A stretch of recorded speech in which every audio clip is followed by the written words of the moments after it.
En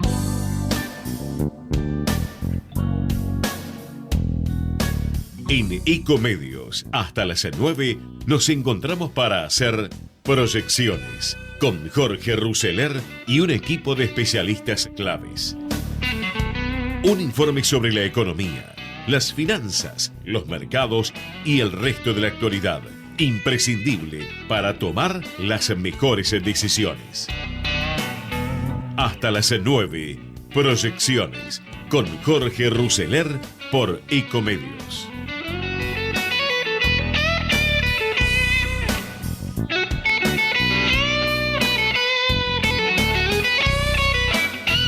Décadas, volvieron a las peores épocas de los años 70 con las intervenciones militares, avalando intervenciones militares contra gobiernos populares, gobiernos elegidos democráticamente. E insisto que todo esto ocurrió después que Evo Morales había desatado un nuevo proceso electoral. Aún cuando había ganado, volvió a llamar elecciones y volvió a proponer un nuevo proceso electoral, y aún así hicieron lo que hicieron. Acá, permítanme que no les puedo comunicar una certeza de lo que representa esta declaración. Hay dos grandes posibilidades. O esto es, como algunos podrán sostener, para consumo interno, una frase que a Trump no le va a importar y que simplemente hará así y sigue negociando porque será un pragmático. Es decir, esta acusación de colaborador de los golpes militares o quien apoya a Estados Unidos golpes militares no va a influir en la renegociación de la deuda con el FMI y del vínculo que tienen que armar Alberto con Trump. Esta es una posibilidad. Y la otra es exactamente la contraria, que sí, como dicen muchos, la política exterior está hecha de gestos y de guiños y que esta es una frase que Trump tomará en cuenta y no de un modo agradable. La verdad es que no lo sé. Presento a quienes me acompañan. Está Hernán Capielo. ¿Cómo te va, Diego? Bien. Está Julio Lescano Ibedia, que es director de la carrera de Relaciones Internacionales de la Universidad de El Salvador y ex embajador también. En este caso, ex embajador en... Bueno, destino estuve mucho. Angola. Sigo siendo embajador de carrera. Es embajador. Estoy en retiro. Se es para siempre. Así es. Se es Con para la siempre. bandera y hasta siempre. Muy bien. Está Pablo Sirven. Hola, Diego. Daniel Santa Cruz. Laura Serra. ¿Cómo va? Fran Juegue. Hola, Diego. Y ahora tengo ya una comunicación que es muy importante en línea y es con Gustavo Pedraza Mérida, que él fue candidato a vicepresidente por la Alianza Comunidad Ciudadana en Bolivia, opositora a Evo Morales. ¿Recuerdan a Mesa, que era el serio candidato también? Bueno, es el vice de Mesa. Lo tenemos allí en el Skype. Gustavo, ¿cómo le va? Aquí lo escuchamos atentamente, a ver si usted nos escucha. Buenas noches, un gusto conversar con ustedes, los escucho muy bien. Bien, usted, cuéntenos, usted está ahora en Bolivia, está en La Paz, ¿dónde se encuentra? Yo estoy ahora en Bolivia, en Santa Cruz, en mi ciudad, soy originario de acá del Oriente, es la ciudad que prácticamente ha liderado esta movilización de 21 días, hasta ahora seguimos en movilización, seguimos en paro, que lo vamos a suspender recién a las 12 de la noche. Bien, ¿cuál es la situación institucional? Hoy hay una presidenta interina en Bolivia. ¿Cómo se resuelve esta cuestión institucional?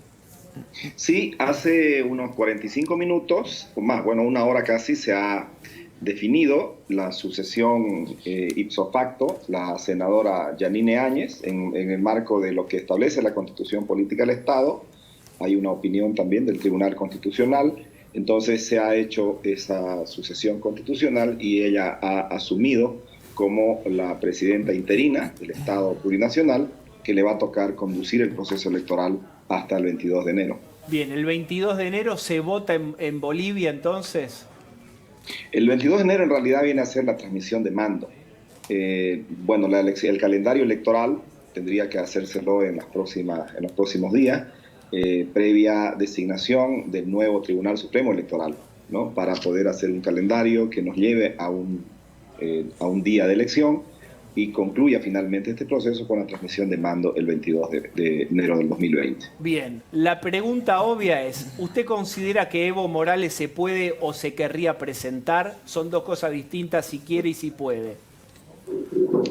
Bueno, el 21 de febrero del 2016 hubo un referéndum en Bolivia para modificar un artículo de la Constitución que solo permite 2 reelecciones. Y se hizo la consulta para ver si Evo podía hacer un cuarto mandato, ser por cuarta vez candidato. El referéndum tuvo como resultado que no podía ser. Por lo tanto, él desobedeció ese mandato del referéndum del 21 de febrero de 2016 e impuso su candidatura, porque en sus manos estaban todas las instituciones democráticas del Estado.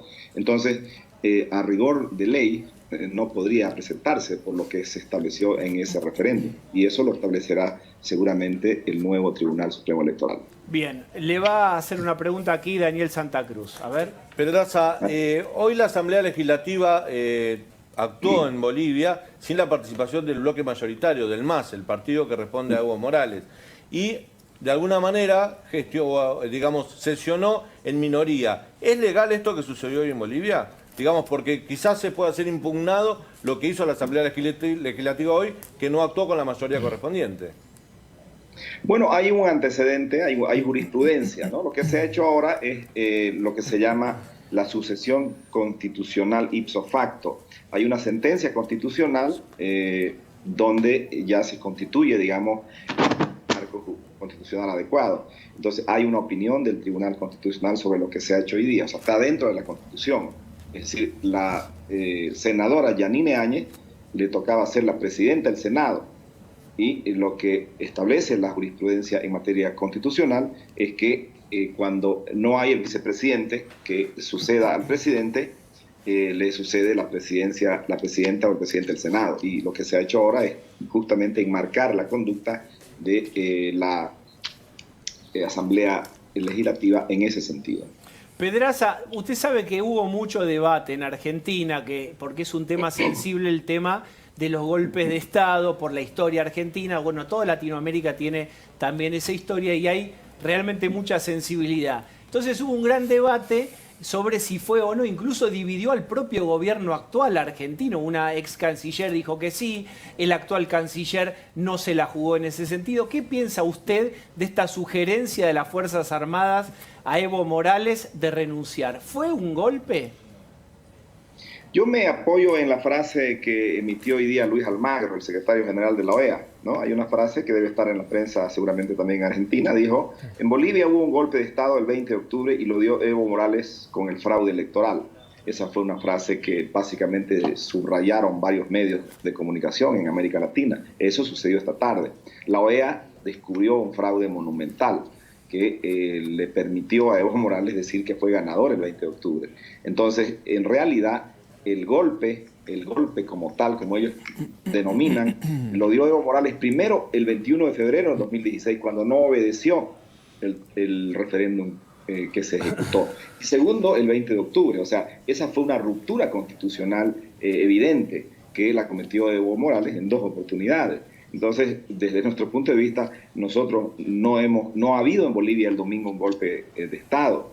El golpe como tal lo han dado ellos ya hace 3 años y medio la primera vez y la segunda vez el 20 de octubre. Lo que ha habido es una protesta ciudadana de 21 días con hoy.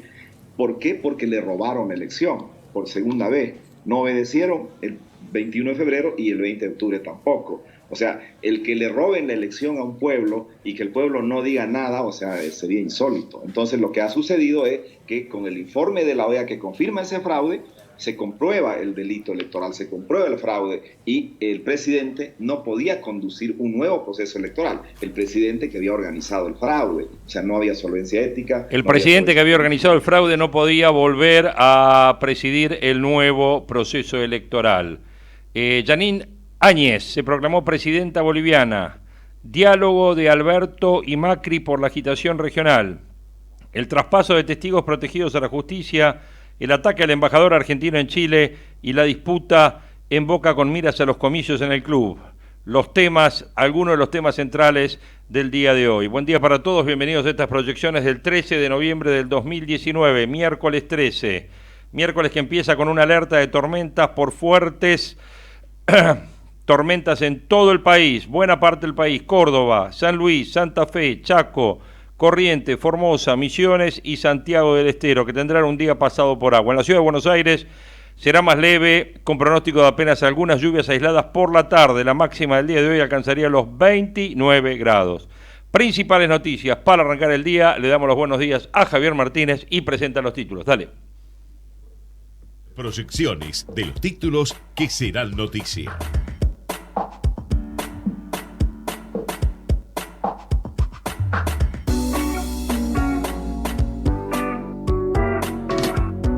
Evo Morales se asiló en México y una senadora de la oposición se proclamó presidenta interina de Bolivia. Asumió Jeanine Áñez, quien era la primera en la línea sucesoria tras las renuncias en el gobierno anterior. Dijo que no podía seguir el vacío de poder y que llamará a elecciones lo antes posible. Alberto Fernández contó el diálogo con Macri por la crisis en Bolivia. Le dije que la vida de Evo corría peligro. El presidente electo dio detalles del contacto con Macri, habló de la relación con Bolsonaro y festejó la liberación de Lula. Macri firmará el DNU que habilita el traspaso de testigos protegidos a la justicia.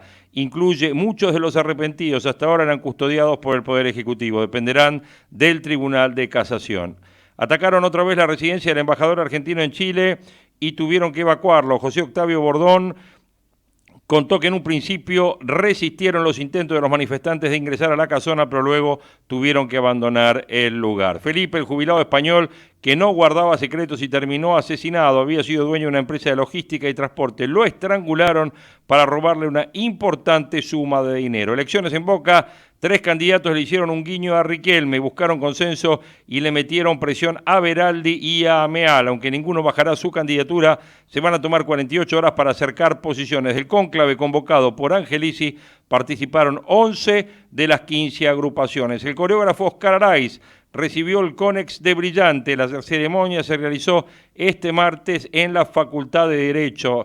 Esta es la 40ª edición de los prestigiosos premios que se distinguió lo mejor de la música clásica de la última década. Cayó un auto y la mató un camión. El remisero detenido dijo que la mujer embarazada estaba en crisis y se tiró. El chofer tiene 22 años, sufre un retraso madurativo y dijo que se asustó y que por eso se fue del lugar. Hablábamos de la tensión en Bolivia, con Evo en México, la senadora Áñez asumiendo como presidenta, mientras el exmandatario inició su asilo en La Paz. La dirigente opositora ocupó la jefatura de Estado y afirmó que llevará y llamará a elecciones. No se despeja la inestabilidad política.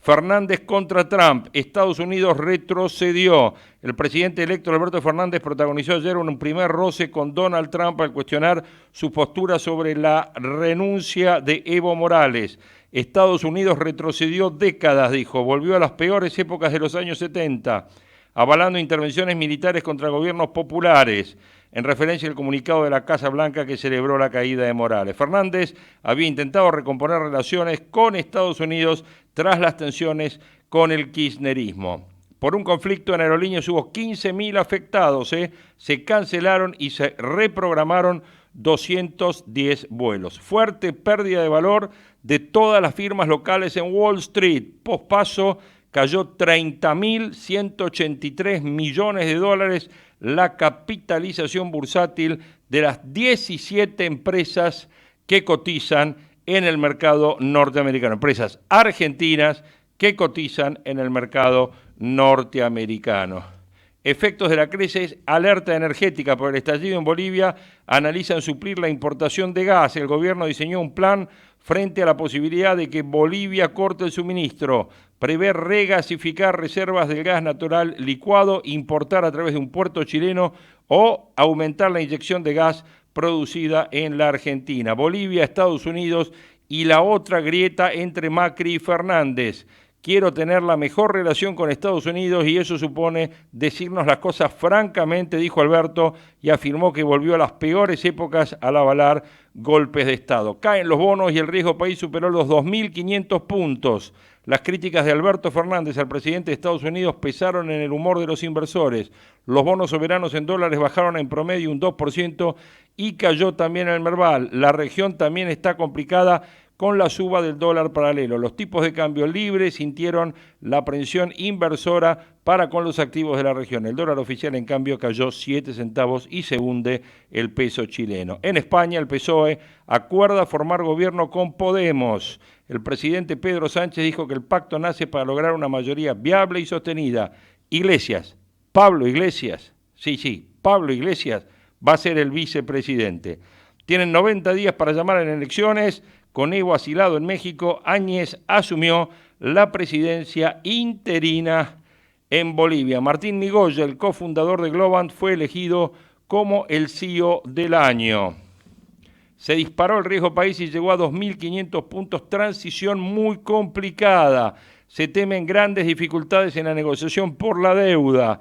El riesgo país supera 2.500 puntos durante la jornada en un escenario adverso para la región. Avanzó el 3,3% y finalizó en 2.493 unidades y con más dudas sobre lo que será la renegociación de deuda. En este contexto, además de las declaraciones previas de Nielsen sobre el tratamiento que pretende el fondo, influyó la distancia que tomó Alberto Fernández de la posición de Trump ante la crisis boliviana. Los bonos anotaban ayer caídas de hasta el 7%. Se salvó el Merval, que cayó solo el 0,7%, contenido por la suba del contado con liqui, mientras que el dólar bajó ligeramente a 62,98 por compras del Central, estimadas en 200 millones. Se multiplica el juicio por el cupón del PBI ahora en Londres. Las complicaciones derivadas de la intervención del INDEC durante el kirchnerismo seguirán para Alberto Fernández. 3 fondos de inversión europeos presentaron ayer demandas en Londres alegando la manipulación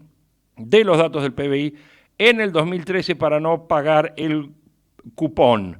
Los reclamos se suman al de Aurelius, que espera definiciones antes de fin de año de la jueza Loretta Preska en New York. Están en juego reclamos millonarios en un contexto de reperfilamiento de deuda. Super miércoles, nuevo oficialismo debuta con asamblea y con crisis por Bolivia. El peronismo festejará a las 14 la proclamación de Alberto Fernández y Cristina Kirchner como fórmula vencedora en las elecciones del 27 de octubre. Luego y casi en simultáneo, diputados y senadores empujarán sesiones especiales para repudiar el caos en el país vecino y denunciarán el golpe de Estado. El macrismo discutía anoche un texto diferente del de los peronistas y camporistas con el fin de mantener la unión de los 3 socios de Juntos por el Cambio. Alberto Fernández versus Trump.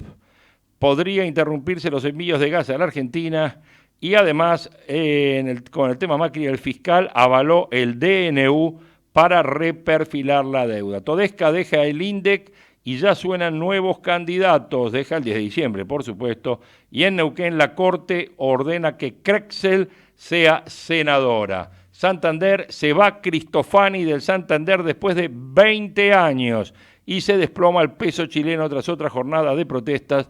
Cayó un 3,1% y alcanzó un mínimo histórico. Anoche atacaban la embajada argentina en Santiago. El que estuvo anoche en televisión, en el programa de Viviana Canosa, en el programa de Viviana Canosa, ¿quién estuvo? Estuvo el presidente electo, estuvo Alberto Fernández. ¿Qué dijo Alberto Fernández? Dijo algo así como que ojalá Máximo Kirchner sea presidente. ¿Lo podemos escuchar, Alberto Fernández, en un audio cortito? A ver, dale. ¿Cuál es el tono acá?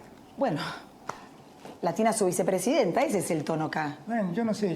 Pero no digo ni bien ni mal, es un tono, es una manera de comunicar, como un poquito más autoritario, si se quiere. ¿Yo autoritario? No. Dije el tono. Se está enojando. No, Viviana, no. Sí. Lo peor que me podría pasar como presidente es que alguien piense que soy autoritario. Eso no dije el tono, no dije autoritario. Eso me dolería mucho. Está susceptible, ¿no? No, le estoy contestando. Me dice que tengo tono autoritario, le contesto. Me dolería mucho pensar que alguien siente que soy autoritario, porque no lo soy. Después le pregunté por un mensaje de texto cuán cierto era que habían ordenado cerrar el consulado y la embajada argentina. Y él me reenvió la respuesta de alguien que me había dicho que efectivamente había sido la idea de un embajador, pero que lo habían revertido inmediatamente. Cosa que me dio mucha tranquilidad, porque yo le planteaba al presidente que esa no es una cuestión política, es una cuestión humanitaria. El presidente Alberto Fernández participó de esta entrevista donde contó detalles de su vida personal. Insistió en que buscará cerrar la grieta que divide a los argentinos y dijo que va a defender la libertad de las instituciones. Lo peor que me podría pasar como presidente es que alguien me piense autoritario. Les diría que estén tranquilos los argentinos. Qué grande. Señores, estén tranquilos, todos estén tranquilos. Porque empieza una etapa donde todos vamos a comenzar a ganar. Se terminó el tiempo de la pelea de esto que se llamó grieta y dijo que no se entiende la política de otro modo que no sea a través del diálogo. Yo no soy autoritario. El presidente respondió de manera acotada a una gran cantidad de preguntas. Una de ellas estaba en relación a los dichos sobre el futuro político de Máximo Kirchner como potencial presidente de la Nación, en el marco de un plan de Cristina. Sobre este tema dijo, ojalá Máximo lo sea. Es un chico maravilloso, criterioso, razonable y moderado. Tiene que evolucionar más en política, pero ¿por qué no podría llegar? Anticipó cuál será una de las primeras reformas al llegar al gobierno. Quiero que vengan todos a la Asunción. Lo que más me importa no es quién esté en el palco, sino quiénes estén en la plaza. Y me voy a ocupar rápidamente a sacar todas las rejas de la Plaza de Mayo, porque la plaza es la plaza de todos. 8 horas 35 minutos, una mañana de verano, 24 grados 6 la temperatura, 24,6 la sensación térmica. Y antes de ir a unos momentos que le tenemos preparados muy especiales en la mañana de proyecciones, vamos al momento despertador, dale. Proyecciones, para estar siempre en tiempo.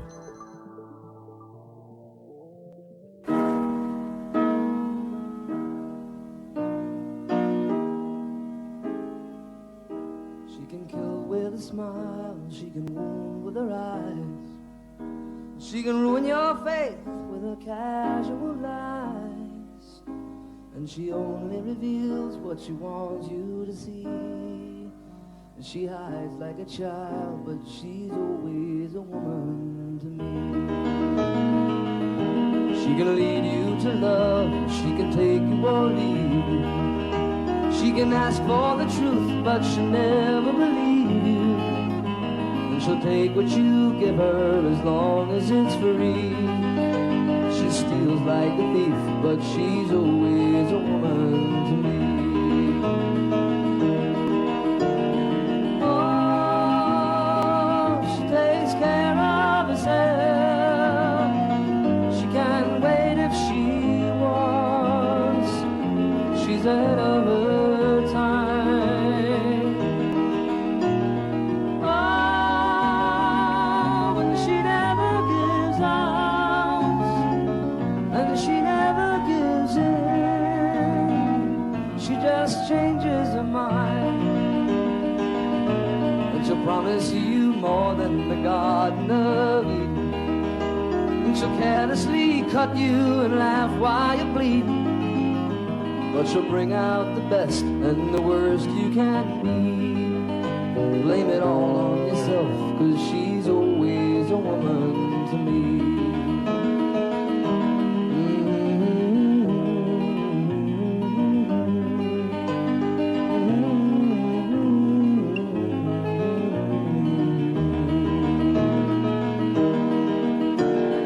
Oh, she takes care of herself. She can't wait if she wants. She's a Momento despertador con este fenómeno, con esta William Martin, Billy Joel, con Billy Joel, un tema del año en vivo del año 78, en Alemania, en el Musikgladen de Bremen, en Alemania. Billy Joel, que ha grabado muchísimos éxitos populares y logrado más de 40 hits desde 1973, desde aquel famoso Piano Man hasta su retirada en 1993, aunque sigue todavía haciendo tours, uno de los pocos artistas de rock y pop que consiguieron tantos éxitos en las décadas del 70, 80 y 90, vendiendo más de 100 millones de discos en el mundo. she will do is throw shadows at you, but she's always a woman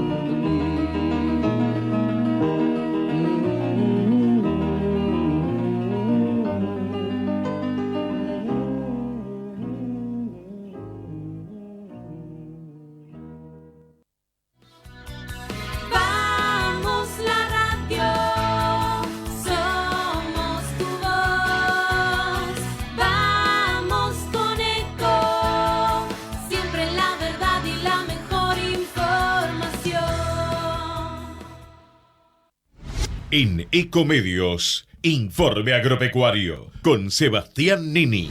Entidades del sector agroindustrial argentino se reunieron este martes para continuar evaluando acciones que potencien el desarrollo del país y el consenso de objetivos comunes. Durante el encuentro se consideraron los desafíos y oportunidades del ecosistema agroindustrial a nivel global, puntualizando las conclusiones obtenidas en el B20, que se llevó a cabo en Argentina en diciembre del año pasado, y las recomendaciones sobre políticas públicas para el G20. Tales desafíos y oportunidades globales se asociaron con los principales planteos del sector a nivel nacional, como la competitividad y la necesidad de apuntar a un sistema productivo, económico, social y ambientalmente sustentable. Soy Sebastián Nini, andando el campo por Ecomedios. Señor productor, un manejo responsable del ganado no solo mejora la productividad, sino la calidad de la carne.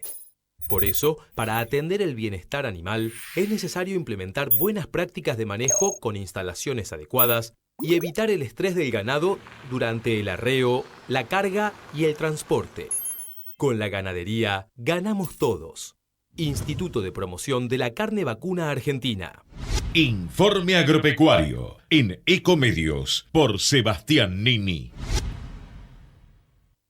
OnFit, la primera cadena de gimnasios low cost premium de la Argentina. www.onfit.com.ar. ¿Sabías que en la ciudad, si estás por alquilar, tenés Garantía BA, que te brinda una garantía accesible y segura si no contás con una propiedad? Lee más sobre Garantía BA en el chat de la ciudad en WhatsApp. 11 50 500 147. Vamos, Buenos Aires. ¡Ay, pero qué tarde que se me hizo! Me tengo que apurar porque si no, no llego.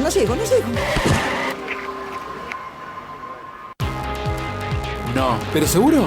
¿Qué problema? Bueno, vamos a encontrar una solución. Bancame ahí que en 2 minutos estoy con vos. Bueno, vos ahora te tenés que ir. Sí, pero yo quiero hablar de esto ahora. Cuando llegue a casa te llamo. 3 de cada 10 muertos en el tránsito son peatones. Cruzá siempre por la senda peatonal o esquina, respetando los semáforos. Allí, todos los vehículos deben darte prioridad. Luchemos por la vida. Podés vernos en vivo en ecomedios.com. Contenidos audiovisuales. Conectate con nosotros.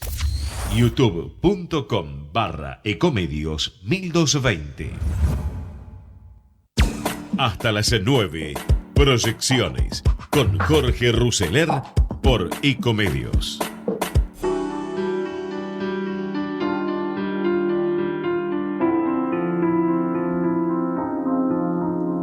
Con 24 grados 6. Ahí nos saludan nuestros amigos de Salta. Buen día, amigos de Salta. Salta que siempre está escuchando Ecomedios y escuchando Proyecciones, entre otros. Ya vamos a andar por ahí, ¿no es cierto? Ya vamos a andar por ahí. García Massa es gran fanático de Salta y sobre todo de unos vinos que hacen en Salta, en la zona de Cafayate. Se disparó 3,3% el riesgo país, dijimos, y ya roza en 2.500 puntos. Las declaraciones de Nielsen y Alberto Fernández cayeron mal.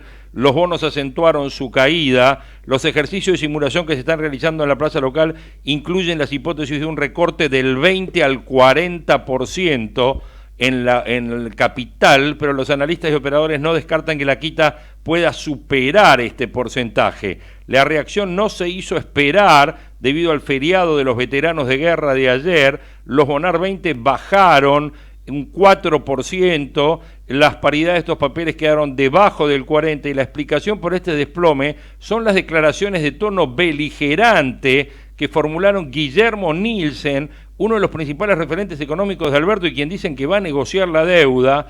En el primer caso, quien suena hoy como el más probable ministro de Economía que exige al Fondo Monetario que se le conceda el mismo trato que a Mauricio Macri, lo hizo en un seminario en Miami donde compartió estrado con Werner, el jefe, ¿se acuerdan de Alejandro Werner, no? El jefe del hemisferio occidental del fondo, subrayando que el préstamo de 57.000 millones fue otorgado no a la Argentina, fue otorgado para sostener a Mauricio Macri.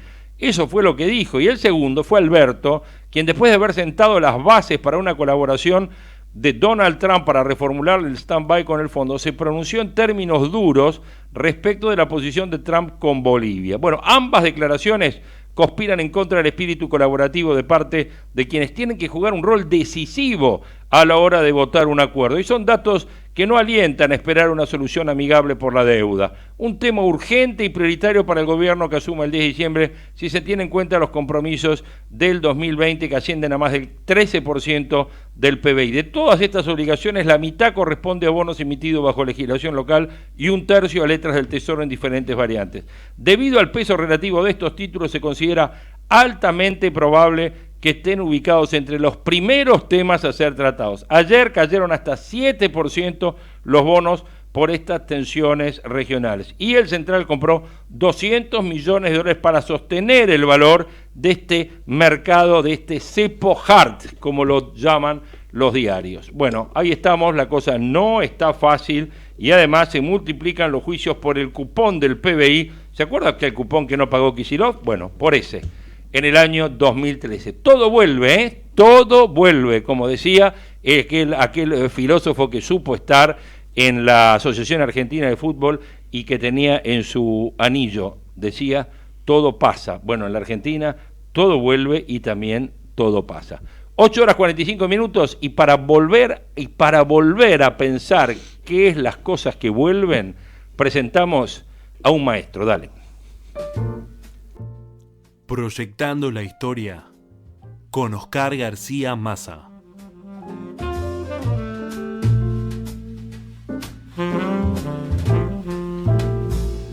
Don Oscar García Massa, buenos días. Hola, buenos días, Jorge. Vamos a correr un poquito, si te parece, con un salteño, Victorino de la Plaza, uno de los presidentes de la generación del 80, el último mohicano de esta generación. Como te decía, bien mencionabas a Salta, que sí es verdad, me gusta mucho, la he visitado en los últimos años más de 4 veces, Cafayate 2. ¿Usted ha ido a Payogasta, no? No, a Payogasta no fui, que es donde nació justamente, y vamos al tema, nuestro personaje de hoy, Victorino de la Plaza, un chico pobre cuando en su infancia, un chico pobre, hijo de un campesino que rápidamente, iniciadas los primeros pasos de su vida, muere, queda semihuérfano. Vamos a hacer un paneo rápido por la vida de él y después vamos a los detalles. Dale. Un chico pobre que termina vendiendo jabones, dulces y empanadas que fabricaba su mamá en la calle, y uno de los, entre comillas, primeros canillitas, si querés, porque también voceaba diarios. El futuro presidente de la República Argentina, Victorino de la Plaza.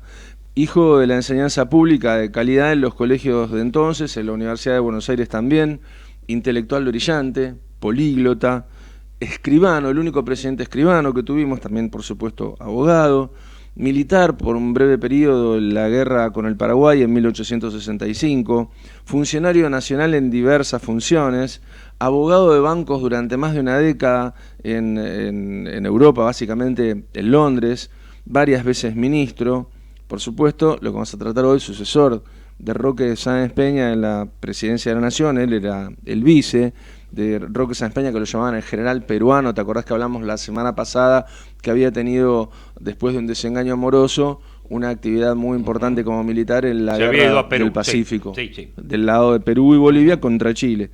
Bueno, te decía, el primer presidente, el único presidente que hemos tenido escribano, activador de la ley electoral, de la nueva ley electoral de la Argentina, que lleva el nombre así un poco de Roque Sáenz Peña, que fue su gran impulsor, la del voto secreto, universal, obligatorio y en esa época masculino. Como te decía, el último mohicano, el último presidente de la generación del 80, el último conservador en estado puro, el último liberal de esa generación del PAN, de aquellos que propiciaron el modelo agroexportador, esa oligarquía que se manejaba en la sucesión mediante lo que se dio a llamar el régimen, que no daba lugar todavía a la ampliación democrática que ellos mismos generaron con la ley Sáenz Peña. Confucio de apodo, o el chino, por los ojitos así achinados que tenía, porque también decían que hablaba muy bajito y entrecerraba los ojos, y le quedó Confucio. Bueno, a él le toca conmemorar el centenario de la independencia en 1916, sufre ahí un atentado, en realidad sufre 2 atentados en su vida, uno por accidente, porque en realidad lo querían matar a Roca. De los 2 puede esquivar las balas, digamos, o la fortuna evita que fallezca.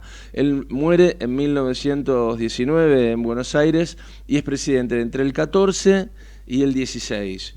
Como te decía, era un chico pobre, y la madre, para poder orientarlo en su vida, le escribe una carta a Justo José de Urquiza.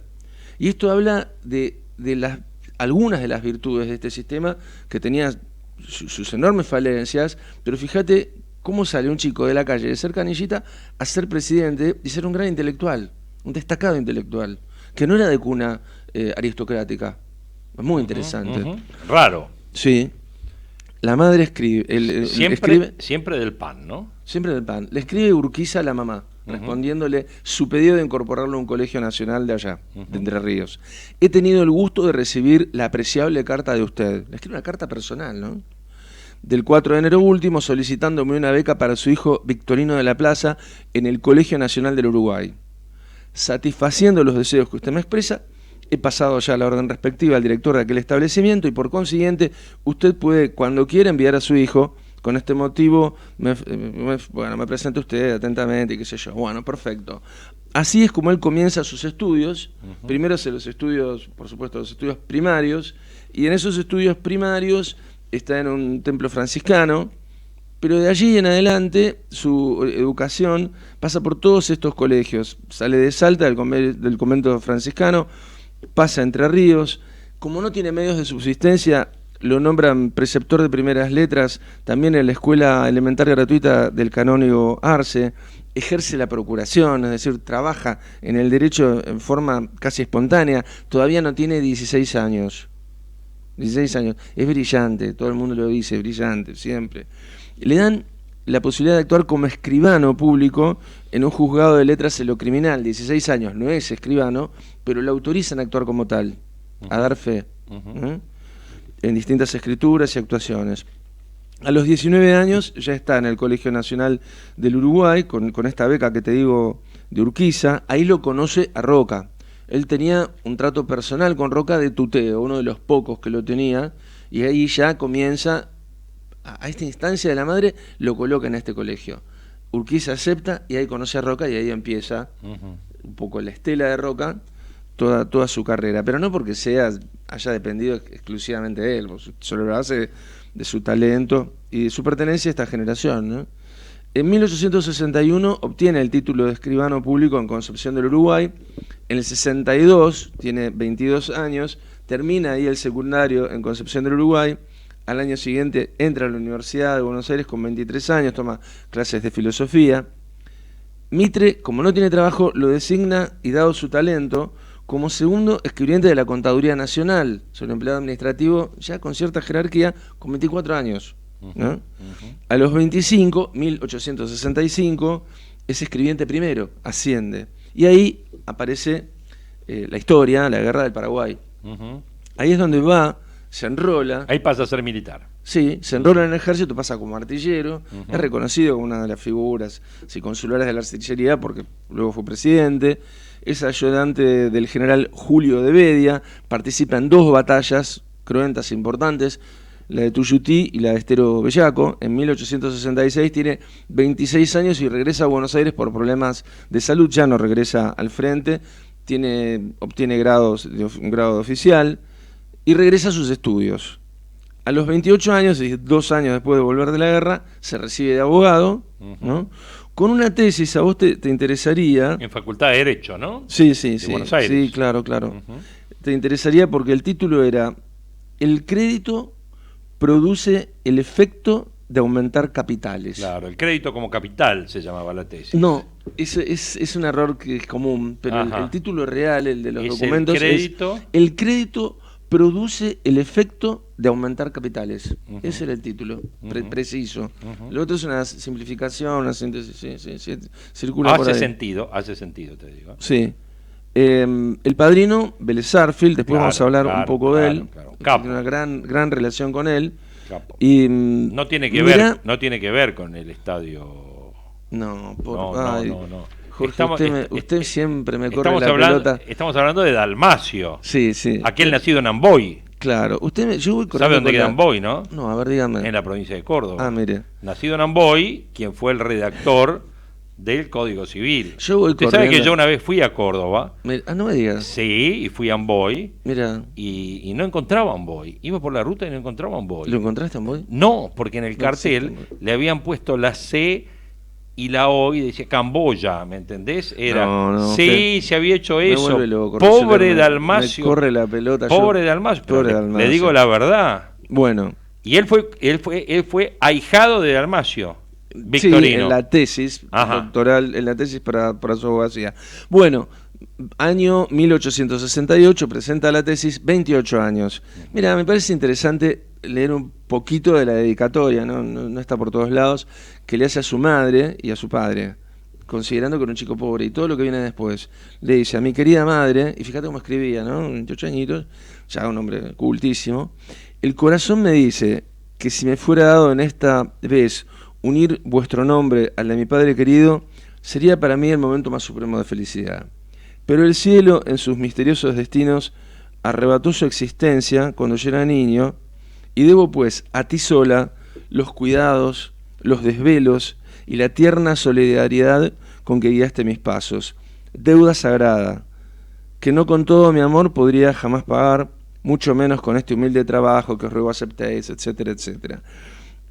Estas cosas hablan de las personas, era una marca que él tenía, y creo que esa actitud solidaria lo acompaña toda la vida y lo acompaña en la política también. Vamos con Vélez Sarsfield. Participa con él de la redacción del Código Civil. Más aún, por la relación que tenía, Vélez Sarsfield lo quería muchísimo, le pasa una traducción que le estaba realizando de la Eneida, y por su manejo del latín, de Victorino de la Plaza, recordá que el chico voceaba diarios en la calle, ¿no? Co-traduce con él la Eneida, al mismo tiempo que participa junto a él de la redacción del Código Civil. Y a lo largo de su vida va a tener mucho que ver el Código Civil hasta en su muerte.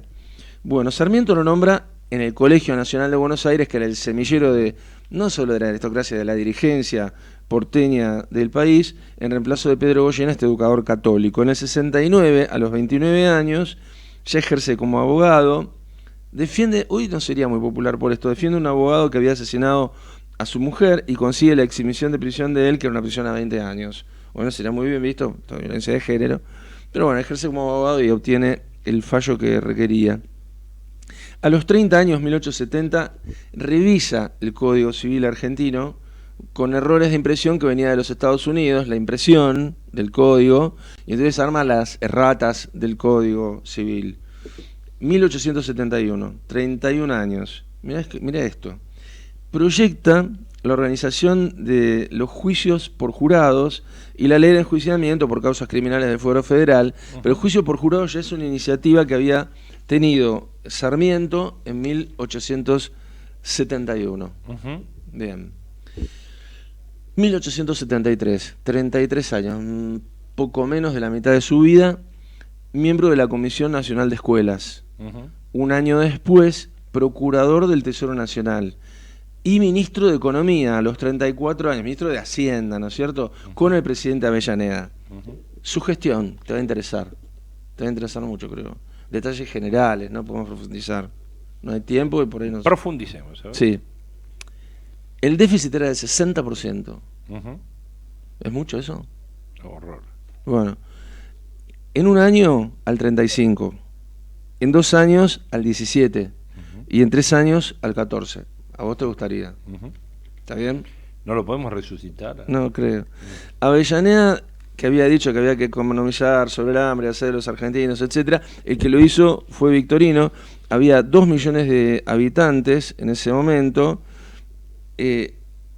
Desarrolla las estadísticas de Hacienda, los resúmenes, los cuadros comparativos, y le da una solución a todo esto que estaba reclamando el país, lo mismo que a la profusión de monedas que había en las provincias, tratando de concentrarla en la moneda nacional.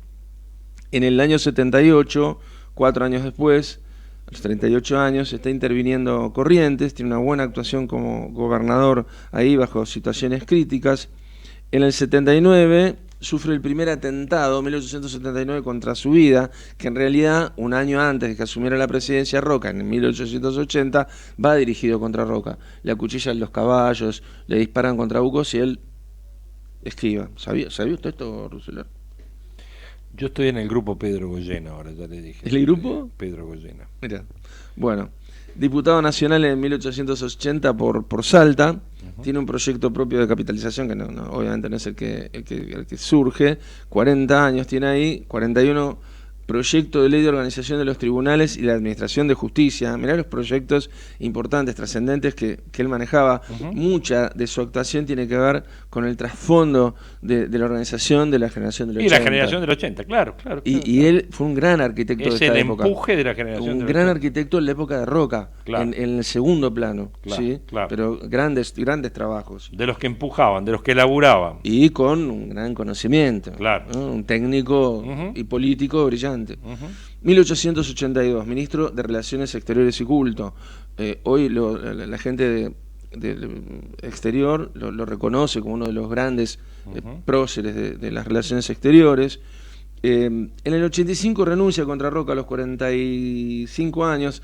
Ya hay diferencias entre él y Roca por el manejo de los gastos, el manejo del dinero. Él era muy cuidadoso, muy ascético, esto no funciona. Se va a la actividad privada, ahí es cuando viaja al exterior, está 15 años afuera, regresa así en pantallazos en el 90, cuando se produce la revolución del 90 y la crisis.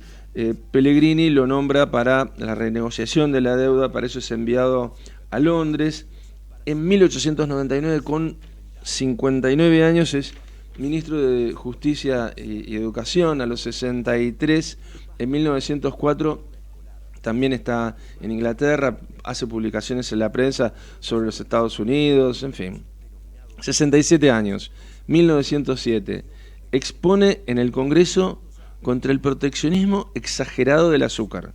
No contra el proteccionismo en general, pero sí contra un proteccionismo exagerado. Un tipo muy interesante, creo yo.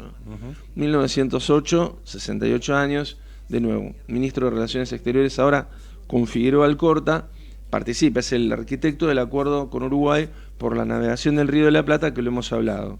Ahí ya es, en 1910, elegido vicepresidente del presidente Roque Sáenz Peña, que lo elige porque él había sido, lo conocía mucho, no solo por su actuación pública, sino por algo muy personal. Cuando era chico, él es el profesor de latín de Roque Sáenz Peña. Ahí está. Luis Sáenz Peña lo contrata para que le dé clases de latín. Y ahí lo conoce sus valores, sus capacidades. Claro, lógico. Y él pide a este hombre como su vicepresidente, que llega a este cargo en 1914, el de presidente de la República, tras el fallecimiento de Roque, con 74 años.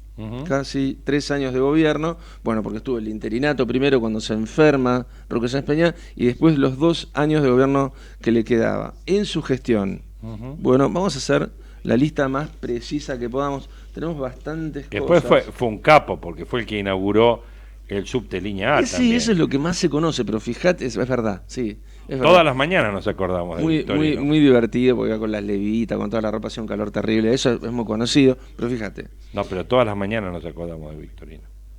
¿Por qué? A ver, decime. Por lo bien que anda la línea A. Ah, sí, anda fantástico. Bueno, yo sé que tenés serios problemas, pero pobre Victorino no tiene la culpa él todavía, vos decís. Bueno, pero andaba solo, entre Plaza de Mayo y 11 eran las estaciones. Bueno, pero fíjate las decisiones. 2/3 años. Comienza la Primera Guerra Mundial y él declara la neutralidad de la Argentina en esta guerra, porque quería comerciar, la Argentina comerciara con los dos sectores. No obstante, sufre un perjuicio la economía en el comercio de granos, pero se desarrolla mucho el de carnes y por se cierra la economía a muchas importaciones y se desarrolla mucho la industria, particularmente la metalúrgica. Estábamos preparados para hacer eso, ¿no? Crea la Caja Nacional de Ahorro Postal, sanciona la Ley de Accidentes de Trabajo, tiene una mirada social muy importante.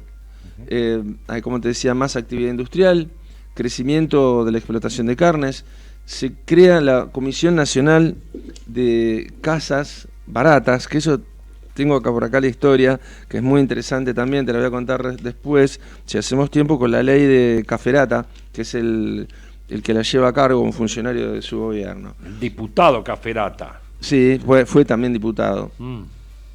Electrifican el tren de Retiro a Tigre, que es el Mitre de hoy en día.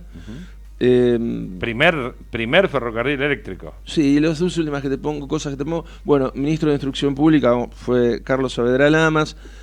Conmemora el centenario, la conmemoración del centenario de 1916 a 1816, el centenario de la independencia. Sufre un atentado. Juan Mandrini, creo que se llamaba el anarquista que le dispara. Su disparo no da en el blanco. Comentan que el chino, Confucio, se mantiene quieto, pega una moldura cercana, lo capturan a Mandrini. Él da unas razones de su intento de magnicidio que son disparatadas, caen en cuenta por unas pericias que el hombre tiene problemas mentales, le dan 1 año y 4 meses de cárcel y Victorino pide su liberación. Este último mohicano de la generación del 80. Pero fíjate qué termina haciendo. Esta ley Caferata, de este cordobés, político, médico, del Partido Demócrata, que era diputado de la Nación. Anarquista este pibe, ¿no? El que disparó, sí. Sí. Se definía como anarquista, pero tenía serios problemas mentales. Bueno, no sé si llegamos a hablar, en 1907 hubo una huelga de conventillos, lo llamaban huelga de conventillos. ¿En qué consistía? En que, como no podían pagar los inmigrantes y los habitantes de los conventillos, básicamente inmigrantes, los altos alquileres por lugares espantosos, muy difícil de vivir allí, simplemente no resistían cuando los sacaban. Entonces, eran lugares sin higiene, con hacinamiento, hubo muertes y distintas cosas. Entonces, empiezan a investigar el tema y determinan, en tiempos justamente de Victorino, que el 80% de los obreros vivía en construcciones precarias, que el 37% no tenía ni siquiera agua potable.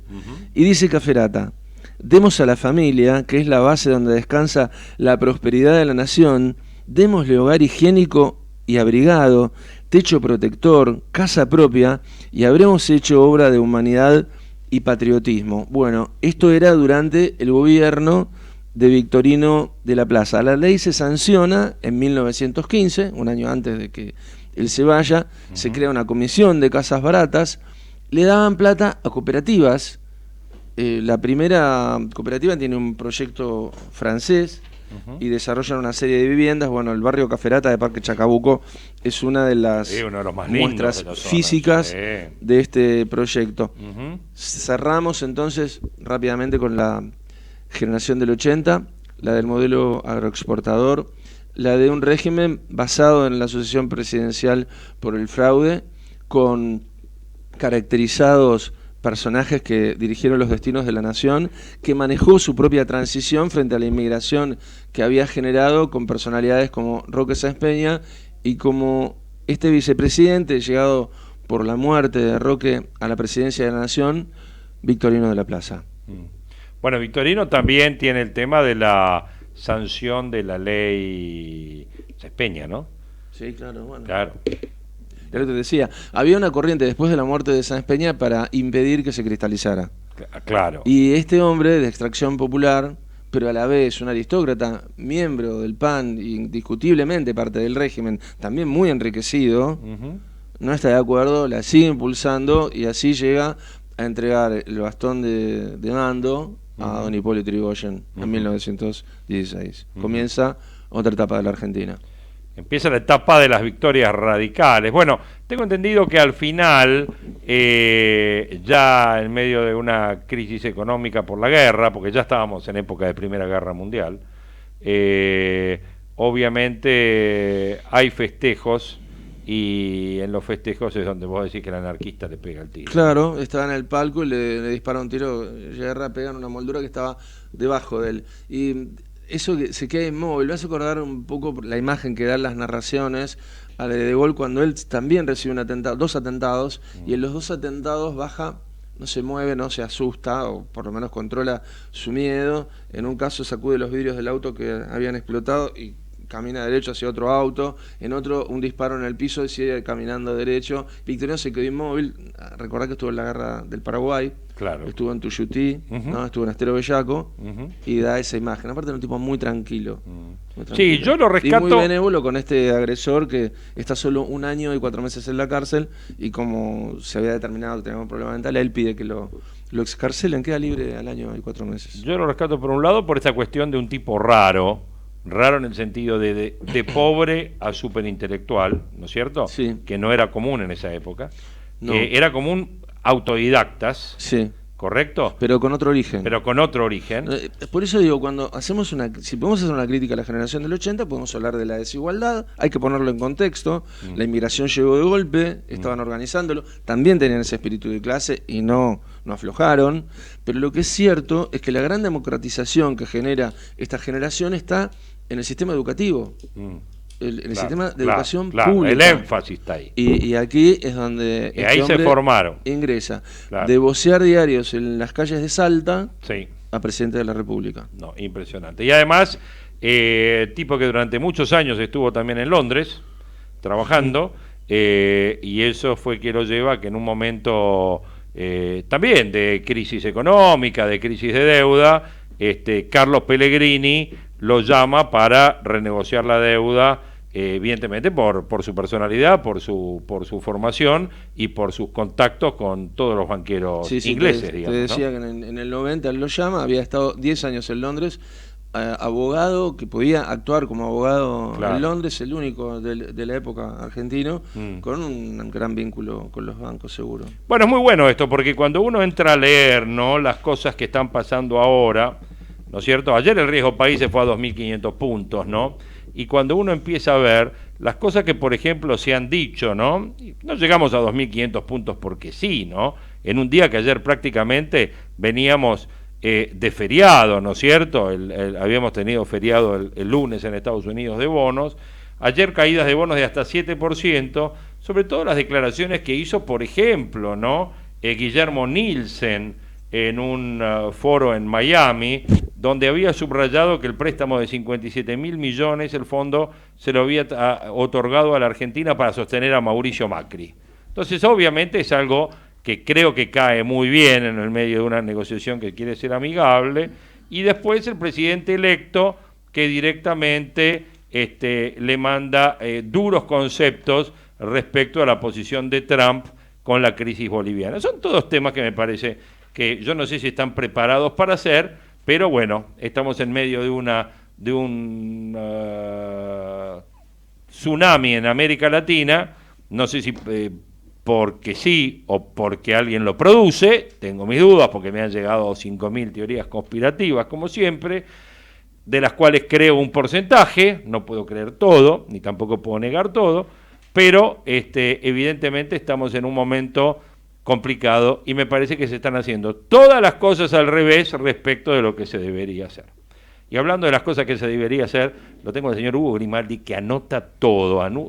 Parece, yo tengo un cliente así que anota todo y va con el cuaderno a todos lados. Un día le voy a afanar el cuaderno. Exitoso. Y es la vida, exitoso, súper exitoso. ¿Qué dice Grimaldi? ¿Cómo le va? Buen día, ¿cómo le va? Qué mañana de verano tenemos, Grimaldi, ¿eh? Sí, estaba escuchando el advenimiento del peludo, que ahora vamos a empezar. Ese es el que viene, el peludo. La semana que viene, ¿no? Y sabe que... Yo tengo miedo. Y sabe que tiene miedo, ¿no? No sé por qué. Pero, sí. De esta nueva etapa tiene miedo. ¿Medio gorila el hombre?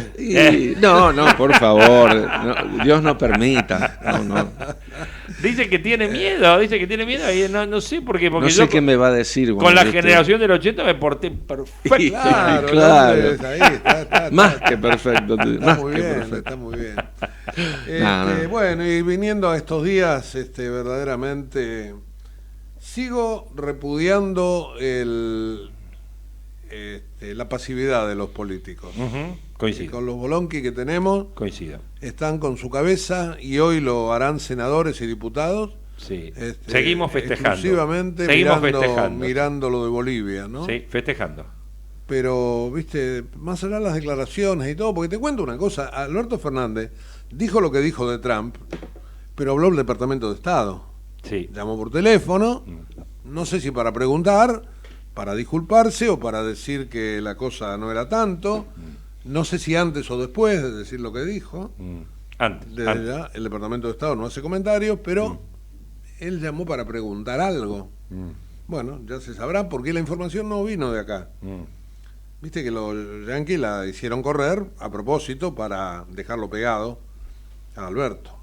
Pero bueno, las declaraciones de Máximo Kirchner, presidente, son más desopilantes todavía. Sí, hay muchas porque yo el otro día estuve analizando este extraordinario reportaje que le hizo Correa para la televisión rusa. Incisivo, sobre todo. Muy incisivo y muy entretenido. O sea, si te lo pones a ver, yo creo, si tenés ganas de dormir, no te tomes un ribo, metete el coso, clavate el reportaje y te quedás, pero súper apolillado, te digo.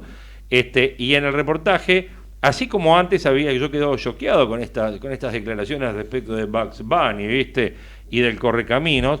Bueno, le dio su momento al Chavo, a doña Florinda y también a don Ramón. Mira. Sí, don Ramón resulta que termina siendo un trabajador explotado por la clase capitalista. Mira. Cuando para mí era un vago de la vecindad, ¿no es cierto? Sacándole un vago. A todo, tratando de sacarle algo. Y doña Florinda termina siendo una tilinga,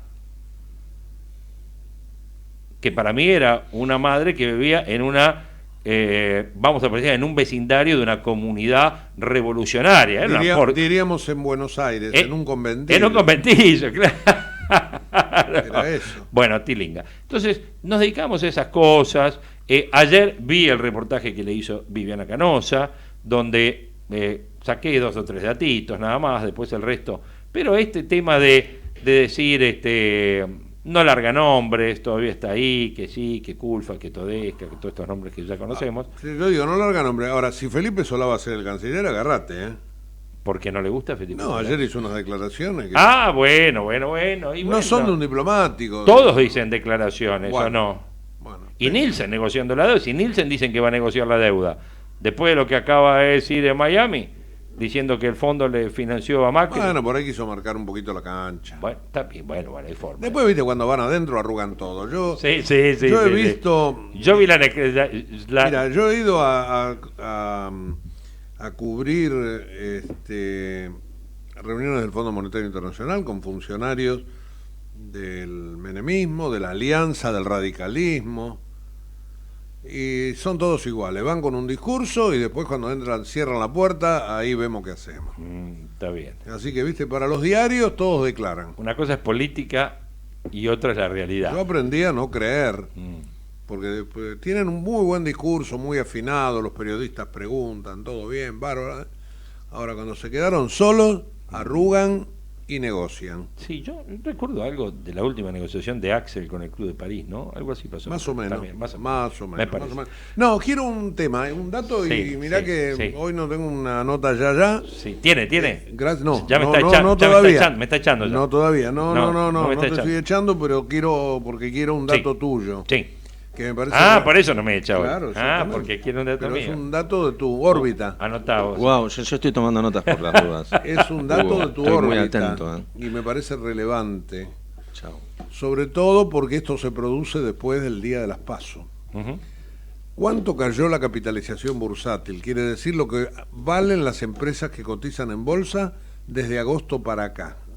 70%. Hay un número dando vuelta, no sé, yo no sé. 70%. 60%. Las empresas valen 60% menos. Sí.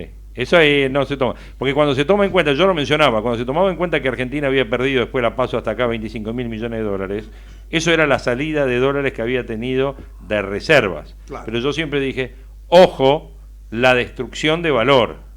¿Qué me refiero a destrucción de valor? Y falta más todavía destrucción de valor. Estamos hablando de la destrucción de valor, acá solo de la destrucción de valor de la capitalización bursátil. De las empresas que cotizan en bolsa. Claro, que son 30 y pico de mil millones. No quiero hablar de la destrucción de valor de los fondos y de las tenencias de bonos argentinos. O sea, los bonos cayeron de 80 a 40 en 5 minutos. Es decir, lo de que la gente tiene como ahorro. Claro, que tiene como ahorro, valía tanto. Si lo vendías, eso era el valor que tenía de correcto. Y ahora vale 40 o menos de 40, después de todo esto y a ver qué se arma. O sea, vos me dirás... Perdóname, ni te cuento en dólares, porque si a eso le sumás la devaluación, bajaste la cotización y lo dividís por 60, claro, tenés muchísimos menos dólares. Y hay otra cosa que no estoy tomando, que es toda la destrucción de valor de nuestros bienes personales. O sea, ¿qué te estoy diciendo? Tu casa, mi casa, inmuebles de empresas, activos físicos. Claro. ¿No es cierto? O sea, el valor de la destrucción es enorme. No lo quiero poner en número porque es enorme. Y eso, en cada una de estas cosas, los funcionarios, los políticos, sea este gobierno, el anterior, del que viene, cuando toman una declaración, no toman en cuenta absolutamente para nada las consecuencias que puede llegar a tomar. O sea, ¿por qué cae todo, en 5 minutos cae todo en un día? Simplemente, vos lo dijiste, ese día vuelve Cristina. O sea, el mero efecto de que vuelva Cristina, porque al viernes anterior había subido todo con una apuesta de que ganaba Macri, o que, ¿te acordás? Sí, que había... 3 puntos. Bueno, pero de eso se había armado todo un globo, pero había sido un globo de un día. Ahora, tuvimos 2 meses atrás que las valuaciones estuvieron en un valor donde los bonos estuvieron entre 80 y 90% de paridad. Bueno, caen en 5 minutos el 40% y cae 60-70% el valor de las acciones que cotizan en los mercados internacionales. Y ojo, que falta poquito para que empecemos a hacer mercado de frontera, ¿no? Ojo, falta poquito para eso. Bueno, viste, Oscar, que yo le pregunto cosas que él sabe. Sí, haces bien. Ahora no me va a echar, en un ratito. Me dice, ahora tengo... Ahí te perdono. A mí me patea la pelota, yo voy llevándola, ¿viste? Sí, claro. Muy buena la nota de ayer de Santangelo, que después de acá se fue a hacer las declaraciones que se fue a hacer, ¿viste? Sí, claro, yo te agradezco que la hayas difundido. No, espectacular. Pero Rodolfo me parece que es un tipo pensante. Espectacular. Y hay algo que yo no dije en la nota, porque a él tampoco le gusta, y digo, es el socio de Carlos Melconian, digo, de toda la vida. Quiere decir que son muy independientes, cada cual tiene su cabeza, y brillante en ambos casos, pero obviamente que representa la versión más edulcorada de lo que es Melconian, pero es la misma concepción. Sí, yo los conozco hace 30 años, trabajaban con Broda, claro, trabajaban en el Banco Central, sí. Y desde que están juntos, bueno, así les va, ¿no? Como consultores económicos son excelentes, ¿no? Sí. Y vos decís que después hizo declaraciones todavía más. Después fue viste que te dijo, estoy por entrar a un evento donde él habló sobre Argentina, estaba Malamudo hablando sobre política, había distintos otros expositores hablando sobre América Latina, y él lo resumió en una frase, dice que vamos de vuelta al jardín de infantes, así dijo. O sea, volvemos todo para atrás. Que fue un poco lo que te explicó a vos. Cuando... Está muy bien, sí, pero vos me estás ratificando esta historia. Yo también creo en esto de la involución, me parece que está más que claro, pero vos me lo estás graficando con números. Porque involucionamos hacia atrás, obviamente, con números que se han caído por el piso. Claro. ¿Y esto qué genera? Efecto pobreza se llama eso. Es efecto pobreza. Sí. Y genera además que todos los demás países nos pasen como poste, como nos vienen pasando. Claro. Cuando vemos en un ranking que pasamos del puesto 100 y pico al puesto, caímos 40 puestos, es eso. Sí, claro. O sea, la dificultad, en un momento que es difícil, porque a veces esto se mezcla, viste, con todo lo que tiene que ver con cuáles son las condiciones del mundo, la guita que viene emergente, que no viene. Bueno, Chile ahora tiene un despelote bárbaro, ¿no es cierto? Bolivia tiene un despelote bárbaro. Ahora, los grandes datos económicos de esos países, los de Chile se empezaron a sentir un poquito ayer.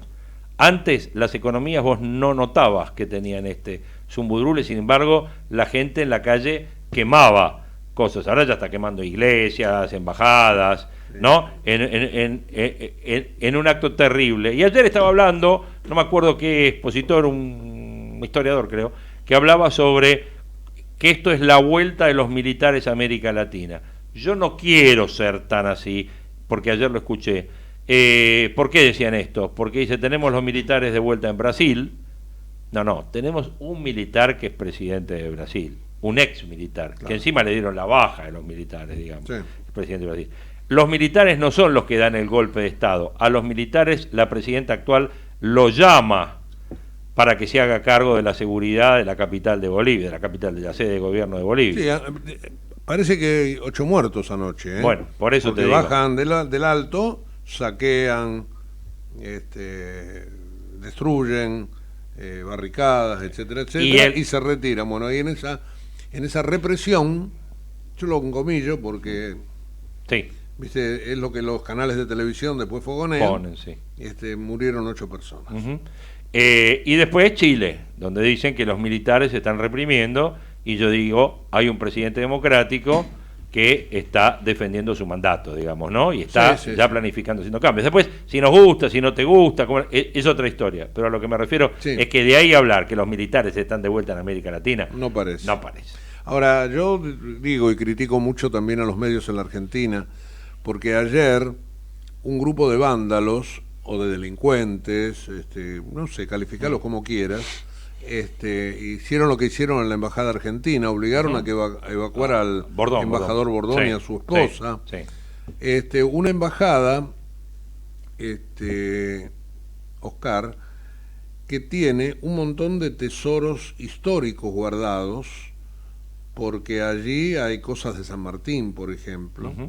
Yo imagino que se las habrá llevado Bordón, pero no era una embajada como para dejar sin custodia. Claro. Bueno, esta gente que entró, que incendió, que destruyó, etcétera, etcétera, es calificada por los videografs de los canales de televisión como manifestantes. Manifestantes, claro.